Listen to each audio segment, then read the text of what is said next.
যখন তুমি নির্লজ্জ হয়ে যাবে তখন তুমি সব কিছু করতে পারবে, সমস্ত পাপ তোমার দ্বারা করা সম্ভব হয়ে যাবে। সেই গুনাহগার, সেই অপরাধী উত্তম যে অপরাধ করার পরে তওবা ইস্তেগফার করে। শবে বরাত সম্পর্কে যে সমস্ত আল্লাহ রসুলের দমদান শহীদ হয়েছিল যার কারণে হালুয়া রুটি খাই, তো এই যে কথাগুলি বলা হয়, তাহলে পরে আল্লাহ রসুলের দাঁত ভেঙেছিল তাই যদি হালুয়া রুটি খেয়ে থাকতো তাহলে তোমার দাঁত ভেঙেও তো খেতে হবে। পাকা মোটা মোটা দাঁত নিয়ে খেলে তো হবে না, দাঁত ভেঙে তো খেতে হবে। সংক্ষেপে বিষয়গুলো তুলে ধরব, একটু গুরুত্ব দিয়ে বোঝার চেষ্টা করবেন। আর আকেলমান্দকে নিয়ে ইশারাই কাফি হ্যায়, একটা উর্দু প্রবাদ বাক্য আছে যে বুদ্ধিজীবীদের জন্য ইঙ্গিতটাই হচ্ছে যথেষ্ট। বুঝতে পেরেছেন? তো আশা করি আপনারা পরিপক্ক মানুষ, পাকা মানুষ, সংক্ষেপে বলবো বুঝে নেবেন। এখন বর্তমান আরবি মাস হিসাবে আমাদের শাবান মাস চলছে। শাবান মাসে কিছু করণীয় বর্জনীয় আমল মুসলমানদের ছিল, আছে, শরীয়তে যেগুলো বর্ণিত হয়েছে। ইনশাআল্লাহ এর আগেও আপনারা এর বর্ণনা শুনেছেন, আমি বেশি কিছু বলতে চাইছি না। শাবান মাসের বিশেষ করে এখনো পর্যন্ত আমাদেরকে জিজ্ঞাসিত হতে হয় বা জিজ্ঞাসা করেন যে শাবান মাসের শবে বরাতের রোজা কয়টি, এই কথাটি এখনো জিজ্ঞাসা করেন। শবে বরাত যে শব্দটি বলছে বা ব্যবহার হচ্ছে, সব এটা ফার্সি শব্দ, বারাতটা আরবি শব্দ। সব শব্দের অর্থ, ফার্সি শব্দের অর্থ হচ্ছে রাত্রি, আর বারাত শব্দের অর্থ হচ্ছে ভাগ্য, অর্থাৎ ভাগ্য রজনী। একটা ফার্সি একটা আরবি মিলে এই রাত্রি বা দিনের নাম দেওয়া হয়েছে শবে বরাত। খিচুড়ি বুঝেন তো, গজদর পাড়ার লোক খেতে খুব ভালোবাসে। এই শবে বরাত আর খিচুড়ি একই জিনিস, ঠিক আছে? তো শবে বরাতের রোজা কয়টি এই কথা যদি কেউ জিজ্ঞাসা করে, তো শবে বরাত শব্দটি কোরআন এবং হাদিসে কোথাও একটি জায়গাতে কেউ দেখাতে পারবে না ইনশাআল্লাহ। শবে বরাত শব্দটি কোরআন এবং হাদিসে কোথাও বর্ণিত হয়নি, কোথাও নাই, প্রথম কথা। দ্বিতীয় কথা হলো যে শবে বরাত নাই, হাদিসের মধ্যে এসেছে লাইলাতুন নিসফুম মিন শাবান, শাবান মাসের মধ্য রজনী। বিষয় হচ্ছে মানে এই শাবান মাসের শবে বরাত, এটা পরিচিত সকলের কাছে, যার জন্য শব্দটি আমি ব্যবহার করছি। শবে বরাতের কোনো রোজা নাই, একটিও নাই, দুইটিও নাই। যা এদিক ওদিক থেকে হাওয়াতে যে খবরগুলো আসে যে একটি আছে অথবা দুইটি আছে, এর প্রতি কোনো কর্ণপাত করা যাবে না। শবে বরাতের রোজা রাখা বেদাত। যদি শবে বরাতের রোজা নিয়াত করে কেউ রোজা রাখে একটি অথবা দুইটি, তাহলে সেটি বেদাত হবে। অতএব এই রোজা বর্জনীয়, করা যাবে না। আমল করণীয় কি? করণীয় হচ্ছে প্রত্যেক আরবি মাসের 3টি করে রোজা রয়েছে, মানে আরবি মাসের 3টি রোজা আছে, সাপ্তাহিক আছে, আরবি মাসের আছে। তো আমি খালি মাসেরটা বলি। শবে বরাত সম্পর্কে যে সমস্ত ঘটনাগুলো বলা হয় বা করা হয়, যেমন হালুয়া রুটি, বা আল্লাহ রসুলের দমদান শহীদ হয়েছিল যার কারণে হালুয়া রুটি খাই, তো এই যে কথাগুলি বলা হয়, তাহলে পরে আল্লাহ রসুলের দাঁত ভেঙেছিল তাই যদি হালুয়া রুটি খেয়ে থাকতো তাহলে তোমার দাঁত ভেঙেও তো খেতে হবে। পাকা মোটা মোটা দাঁত নিয়ে খেলে তো হবে না, দাঁত ভেঙে তো খেতে হবে। এসবগুলো সব বানাওয়াটি বিষয়। আল্লাহ রসুলের দাঁত শাবান মাসে ভাঙেনি, শাওয়াল মাসে ভেঙেছিল, এখনো 1.5 মাস 2 মাস পরে। বুঝতে পেরেছেন? অতএব এসব বানাওয়াটি কেসা কাহিনীর উপরে কোনো গুরুত্ব দেবেন না। আর যদি হালুয়া রুটি খেতে যান, আমার কাছে যাবেন, হাতুড়ি আছে, দাঁত ভেঙে দেবো, তারপরে খাবেন, যেহেতু আল্লাহ রসুলের দাঁত ভেঙেছিল তারপরে খেয়েছিল। বাস এতটুকুন। দ্বিতীয় কথা, প্রসঙ্গ যেটি আমার, কারো দুঃখের সময়, কষ্টের সময় যদি আমরা আনন্দ করি, ভালো মন্দ খাবার খাই, তাহলে এটি সভ্যতা নয়, এটি অসভ্যতা। এটি অসভ্যতা।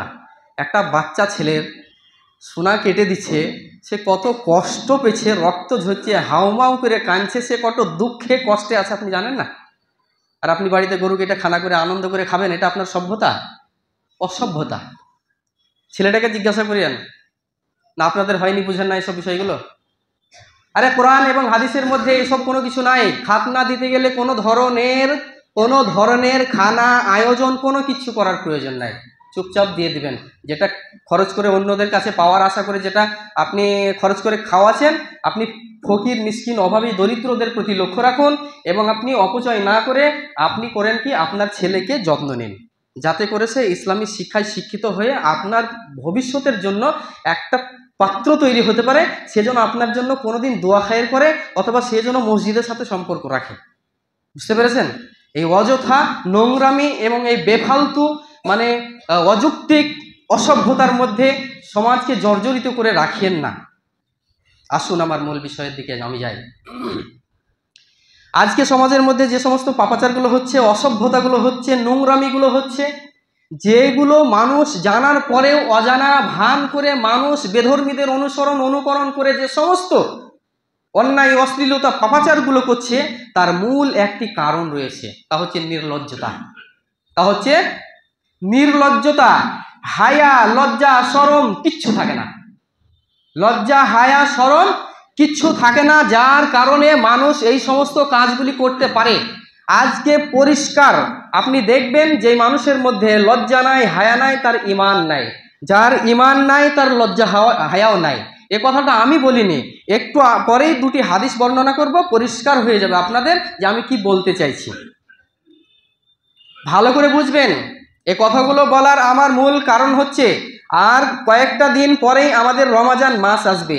যেই রমাজান মাসের ফজিলত, যেই রমাজান মাসের গুরুত্ব, সেই রমাজান মাসের বরকত এত বেশি, মহান আল্লাহ সুবহানাহু ওয়া তাআলা প্রত্যেকটি সৎ কর্মের প্রতিদান তিনি 1 থেকে 10 থেকে 700 গুণ পর্যন্ত বৃদ্ধি করে থাকেন। সুবহানাল্লাহ।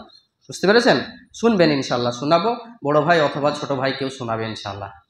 আমি বলতে চাইছি, রমাজান মাস আসার আগেই আমাদের যে সমস্ত নোংরামি, অসভ্যতা, বর্বরতা এবং পাপ, গুনাহ, অত্যাচার, অন্যায়, অশ্লীলতা যেগুলো আছে, সমস্ত কিছু থেকে আল্লাহ রাব্বুল আলামিনের পদ্ধতি অবলম্বন করে আপনাকে ফিরে আসতে হবে। আর সেই আল্লাহ রাব্বুল আলামিনের পদ্ধতি আজকে আমি বর্ণনা করব। আজকে রাস্তাতে চলতে গিয়ে দেখি বিড়ি হাতে টানছে, পাশ দিয়ে চলে যাচ্ছে, মুখে দাঁড়িয়ে আছে, গাতে পাঞ্জাবি আছে। আজকে রাস্তা গিয়ে চলতে দেখি আলেমের সামনে গান বাজনা প্রকাশ্যে চলছে। আজকে আমরা রাস্তাঘাটে চলতে গিয়ে দেখি লটারি, জুয়া, তাড়ি, বিড়ি, গ্যাঁজ, মানে মদ, গ্যাঁজা প্রকাশ্যে এগুলো চলছে। এগুলো কোনো সভ্য জাতির মধ্যে থাকতে পারে না। এগুলো অসভ্যতা, এগুলো অসভ্য জাতির মধ্যেই থাকে। বুঝতে পেরেছেন? আল্লাহ সুবহানাহু ওয়া তাআলার রাসূল তিনি সুনানে আবি দাউদ হাদিস নম্বর 4797 আল্লাহ রাসূল সাল্লাল্লাহু আলাইহি ওয়াসাল্লাম তিনি বলেন, ইন্না মিম্মা আদরাকান নাসি মিন কালামিন নবুওয়াতিল উলা ইযা লাম তাস্তাহি ফাফআল মা শিতা। আল্লাহ রাসূল সাল্লাল্লাহু তাআলা আলাইহি ওয়াসাল্লাম তিনি বলেন, পূর্বে যুগের নবীগণের কাছ থেকে মানুষের নিকট যে কথাটি পৌঁছেছে তা হলো, যখন তুমি নির্লজ্জ হয়ে যাবে তখন তুমি সব কিছু করতে পারবে, সমস্ত পাপ তোমার দ্বারা করা সম্ভব হয়ে যাবে। যখন তুমি নির্লজ্জ হয়ে যাবে তখন তোমার দ্বারা সমস্ত পাপ সংগঠিত হবে, কিছু থাকবে না, তোমার বুদ্ধি বলে কিছু থাকবে না, তোমার মাধ্যমে সমস্ত পাপ সংগঠিত হওয়া সম্ভব না, বেশি থাকবে শুধু নির্লজ্জ হওয়ার কারণে। যদি একটু আপনার মধ্যে লজ্জা থাকতো, প্রকাশ্যে এই অশ্লীলতা, প্রকাশ্যে এই অসভ্যতা, প্রকাশ্যে এই বর্বরতা, অন্যায়, অত্যাচার, অশ্লীলতা, পাপাচারগুলো সমাজের মধ্যে থাকতো না। যদি আপনার আমার মধ্যে লজ্জা থাকতো, লজ্জা। আমাদের মধ্যে লজ্জা নাই, আমাদের মধ্যে লজ্জা উঠে গেছে। আজকে পরিবারে দেখুন, আপনি মানে নারী জাতির মধ্যে দেখুন, বেহায়ামপনা থেকে নিয়ে তাদের মধ্যে যে পাপাচার, অশ্লীলতা, কেমন করে আপনাদেরকে বলবো, বোঝাবো। শুধু তাই নয়, সহিহুল আদাবুল মুফরাদ হাদিস নম্বর 1313 আব্দুল্লাহ ইবনে উমর রাদিয়াল্লাহু তাআলা আনহু হতে বর্ণনা করে বলেন, আল্লাহ রাসূল সাল্লাল্লাহু তাআলা আলাইহি ওয়াসাল্লাম বলেছেন, লজ্জা এবং ঈমান অঙ্গাঙ্গিভাবে জড়িত। লজ্জা এবং ঈমান অঙ্গাঙ্গিভাবে জড়িত। সুতরাং যদি কারো লজ্জা তুলে নেওয়া হয় তাহলে তার ঈমান উঠে যাবে। যদি কারো লজ্জা উঠে যায় তাহলে তার ঈমান উঠে যাবে। যদি কারো ঈমান উঠে যায় তাহলে তার লজ্জা থাকবে না। যারা নির্লজ্জ তাদের ভিতরে ঈমান নাই, এটাই প্রমাণ করে এই হাদিস। যারা নির্লজ্জ তাদের ভিতরে ঈমান নাই, এটাই প্রমাণ করে এই হাদিস। অতএব উপস্থিত সম্মানিত শ্রোতামণ্ডলী, লজ্জা আল হায়া শুবাতুম মিনাল ঈমান, লজ্জা হায়া ঈমানের একটি অঙ্গ। যদি আপনার মধ্যে লজ্জা না থাকে, আপনার মধ্যে হায়া না থাকে, আপনি ঈমানের একটি অঙ্গ হারিয়েছেন, এটা আপনাকে বলে যাচ্ছি। আজকে সমাজকে নিয়ে যদি আপনি ভেবে দেখেন, চিন্তা করেন, তাহলে পরিষ্কার আপনি বুঝতে পারবেন। কিন্তু বিষয়টা কি জানেন? হতাশ হওয়ার কিছু নাই। আমরা তো মানুষ। আদম আলাইহিস সালামকে আল্লাহ রাব্বুল আলামিন সৃষ্টি করার পরে জান্নাতে আগমন করিয়েছিলেন। তার উসখুশি দেখে বিবি হাওয়াকে দিয়েছিলেন। তারপরেও পদস্খলন হয়েছিল, ভুল করেছিল। সেই আদমের সন্তান আমরা, সেই আদমের সন্তান। সুনানা তিরমিজি হাদিস নম্বর 2499। আল্লাহ রাসূল সাল্লাল্লাহু আলাইহি ওয়াসাল্লাম তিনি বলেন, কুল্লু ইবনে আদম খাত্তাউন ওয়া খায়রু খাত্তাইন আত-তাওয়াবুন। আল্লাহ রাসূল সাল্লাল্লাহু আলাইহি ওয়াসাল্লাম বলেন, প্রত্যেক মানুষ গুনাহগার, প্রত্যেক মানুষ গুনাহগার, অপরাধী, কিন্তু তাদের মধ্যে সেই গুনাহগার, সেই অপরাধী উত্তম যে অপরাধ করার পরে তওবা ইস্তেগফার করে। মাশাআল্লাহ, কত সুন্দর একটি কথা। যে আদম সন্তান ভুল করবে, এটা আল্লাহ রাব্বুল আলামিন জানেন, যার কারণে আল্লাহ রাব্বুল আলামিন তিনি বিধান দিয়েছেন, যার কারণে রাসূল পদ্ধতি দিয়েছেন যে আদম সন্তান ভুল করবে, তখন সেই আদম সন্তানদের মধ্যে ভুল করার পরে তাদের লজ্জিত হওয়ার কিছু নাই, তাদের সংকুচিত হওয়ার কিছু নাই, তাদের নিরাশ হওয়ার কিছু নাই। তাকে উত্তম ব্যক্তি বলে আখ্যায়িত করা হয়েছে, যে ভুল করার পরে তওবা ইস্তেগফার করবে আল্লাহ রাব্বুল আলামিনের নিকটে, যে ভুল করার পরে তওবা ইস্তেগফার করবে।